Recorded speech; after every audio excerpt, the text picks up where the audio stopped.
Welcome back to Fifth Gear. Now it's time for the maddest looking car to be launched in the past 10 years. KTM are the Austrian company famous for their awesome dirt bikes. Now they've decided to make something with twice as many wheels to give people without a bike licence motorcycle thrills.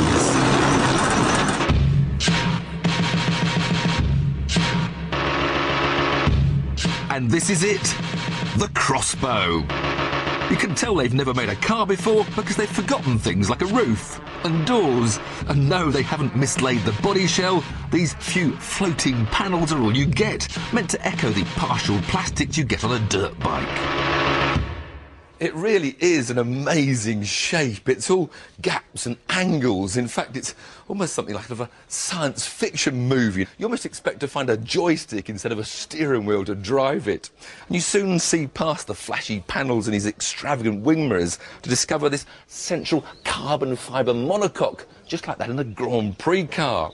Behind the monocoque sits, somewhere underneath all this panelling, not the expected screaming motorcycle engine, but a 2-litre turbo out of an Audi TT, producing 240 horsepower, which, when combined with a car that weighs just 790 kilos, gives this car the power-to-weight ratio of a Ferrari F430. It costs around £45,000, about 9 times as much as one of their bikes.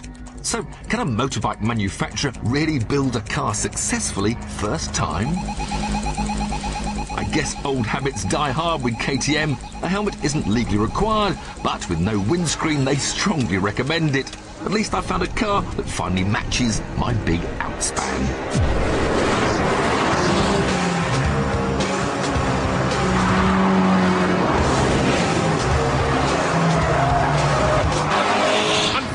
Once you punch the starter button and headed out onto the track, the Crossbow takes on all the characteristics of an armadillo.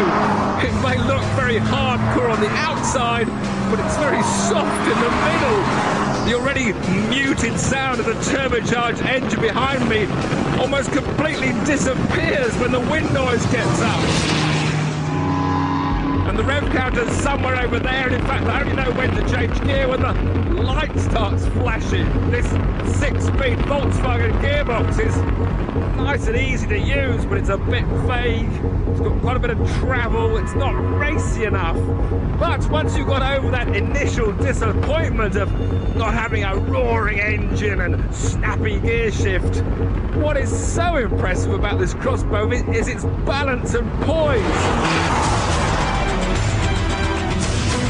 There's no ABS, no ESP and no traction control, yet the Crossbow is so sure-footed it doesn't need them. Even on road tyres it's incredibly grippy.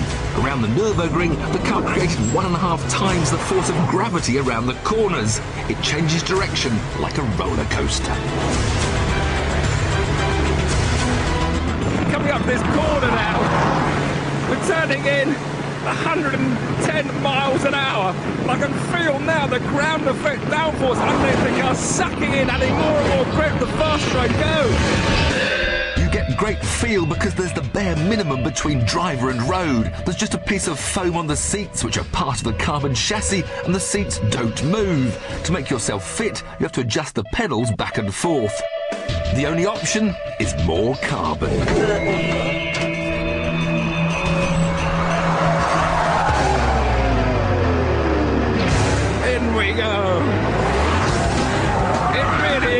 An amazingly neutral chassis with quite amazing cornering capabilities.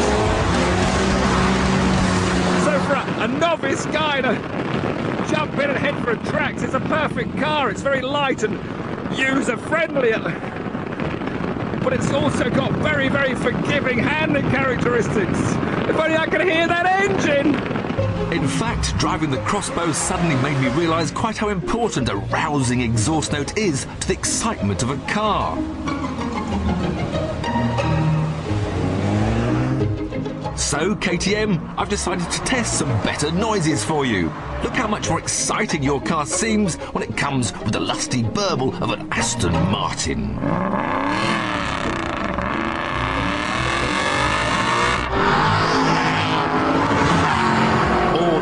howling high revs of a Ferrari V8. Or even the banshee wail of an F1 car.